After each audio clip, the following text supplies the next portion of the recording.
Warangal MGM ఆసుపత్రిలో మరో 6గురికి corona positive నిర్ధారణ అయింది. ఇప్పటి వరకు ఎంజీఎంలో 25 మందికి కరోనా పాజిటివ్ నిర్ధారణ కాగా చిన్నపిల్లల వార్డులో 4 చిన్నారులకు కోవిడ్ ప్రత్యేక వార్డులో మరో 3 చిన్నారులకు చికిత్స అందిస్తున్నారు. మిగతా వాళ్లకు హోమ్ ఐసోలేషన్ ద్వారా చికిత్స అందిస్తున్నారు. నిన్న ఇవాళ ల్యాబ్కు పంపిన 12 శాంపిల్స్ ఇంకా పెండింగ్లో ఉన్నాయి.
వరంగల్ ఎంజీఎం ఆసుపత్రిలో మరో 6గురికి కరోనా పాజిటివ్ గా నిర్ధారణ అయింది. ఇక దీనికి సంబంధించి మరింత సమాచారం మా ప్రతినిధి రవికాంత్ అందిస్తారు. రవికాంత్, చెప్పండి.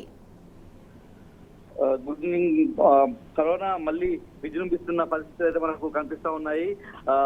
వరంగల్ ఎంజీఎం లో ఇవాళ తాజాగా మరొక 6 కేసులు నిర్ధారణ జరిగింది. నిన్న చిన్నపిల్లల వార్డుకు సంబంధించి 3కి, మొత్తంగా ఇప్పటి వరకైతే వరంగల్ ఎంజీఎం హాస్పిటల్ సంబంధించి మొత్తం 145 మందికి పరీక్షలు, 170 మందికి పరీక్షలు నిర్వహించిన నేపథ్యంలో 25 పాజిటివ్ కేసులుగా తేలిన నేపథ్యం కనిపిస్తా ఉంది. దీనికి సంబంధించి పూర్తి స్థాయిలో ఇప్పటివరకైతే ఎంజీఎం ఆసుపత్రిలో మొత్తం నలుగురు చిన్న పిల్లలకు సంబంధించి కరోనా వచ్చింది. ఇందులో ఒక 8 నెలలకు సంబంధించిన చిన్నారి కూడా ఉన్న నేపథ్యం మనకు కనిపిస్తా ఉంది. మొత్తం 4గురిలో 8 నెలల చిన్నారి కూడా ఉన్న నేపథ్యము. దాంతో పాటు మరొక 3 పెద్ద వయసు వాళ్ళు, ఇందులో 65 ఏళ్ల వయసు వాళ్ళు ఒకరు ఉన్నారు, మరొకరు 34 ఏళ్ల వయసుకు సంబంధించిన వాళ్ళు ఉన్నారు. పూర్తి స్థాయిలో అయితే జనరల్ అదే ఎంజీఎం ఆసుపత్రిలో ప్రత్యేకంగా 50 పడకలతో ఒక ప్రత్యేకమైన వార్డు ఏర్పాటు చేశారు. దాంతో పాటు పీరియాడిక్ డిపార్ట్మెంట్ లోను ప్రత్యేకమైన వార్డు 20 బెడ్లతో ఏర్పాటు చేసిన సందర్భాన్ని మనం చూస్తా ఉన్నాము. చిన్నపిల్లల్లోనూ కరోనా విజృంభిస్తున్న నేపథ్యాన్ని మనం ఇవాళ నమోదవుతున్న కేసుల ద్వారా చూస్తా ఉన్నాము. పూర్తి స్థాయిలో మొత్తం ఎంజీఎం ఆసుపత్రికి సంబంధించి మొత్తం 170 మందికి పరీక్షలు నిర్వహించగా మొత్తం 25 కేసులు ఇప్పటి వరకు నిర్ధారణ అయ్యాయి. 145 కేసులు నెగిటివ్ గా వచ్చిన సందర్భాన్ని చూసాము. ఇందులో 3 పెద్దవాళ్ళు ఇక్కడ అడ్మిట్ అయిన నేపథ్యం, 4 చిన్నపిల్లలు కూడా అడ్మిట్ అయి ఉన్న నేపథ్యం. మిగతా వాళ్ళందరినీ హోమ్ ఐసోలేషన్ లో ఉంచి చికిత్స అందిస్తున్నారు. ఎప్పటికప్పుడు జిల్లా వైద్యాధికారులు వాళ్ళకు సూచనలు, సలహాలు ఇస్తున్న నేపథ్యాన్ని అయితే మనం చూస్తున్నాము. అటు మొన్నటి వరకు మహబూబాబాద్ జిల్లాకు సంబంధించి కూడా ఒక కేసు నమోదైంది. భూపాలపల్లి జిల్లాకు సంబంధించి యాదమ్మ అనే మహిళకు నిర్ధారణ అయింది. ఆమె డిశ్చార్జ్ కూడా అయింది ఎంజీఎం నుంచి. వాళ్ళ కుటుంబానికి సంబంధించి కూడా 5 మందికి వచ్చిన నేపథ్యంలో అక్కడే హోమ్ ఐసోలేషన్ లో వాళ్ళ కుటుంబం కూడా ఉన్న నేపథ్యాన్ని చూసాము. పూర్తి స్థాయిలో ఉమ్మడి వరంగల్ జిల్లా వ్యాప్తంగా కరోనా ఇప్పుడిప్పుడే పుంజుకుంటున్నట్టుగా, విజృంభిస్తున్నట్టుగా మనం చూడాల్సి ఉంటుంది.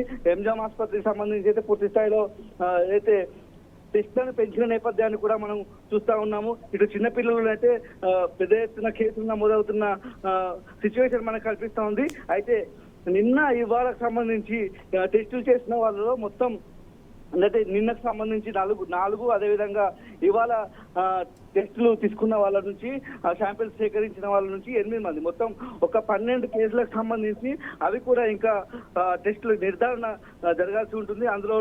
అందులో కూడా ఎవరికైనా పాజిటివ్ వచ్చే అవకాశం ఉన్న నేపథ్యంలో కేసులు మరింత పెరిగే అవకాశం మాత్రం కనిపిస్తోంది. పూర్తి స్థాయిలో ఉమ్మడి జిల్లా వ్యాప్తంగా అన్ని జిల్లాలకు సంబంధించిన వైద్యాధికారులు అయితే అప్రమత్తమైన నేపథ్యం కనిపిస్తూ ఉంది. వైద్యానికి సంబంధించిన మందులు ఇవన్నీ కూడా అందుబాటులో ఉంచుకున్న నేపథ్యాన్ని మనం చూస్తా ఉన్నాము. ఎంజిఎం ఆసుపత్రికి సంబంధించి కూడా వైద్య అధికారులంతా అప్రమత్తమై రోగులకంతా వాళ్ళ సలహాలు సూచనలు అందిస్తున్న నేపథ్యం మనకు కనిపిస్తూ ఉంది.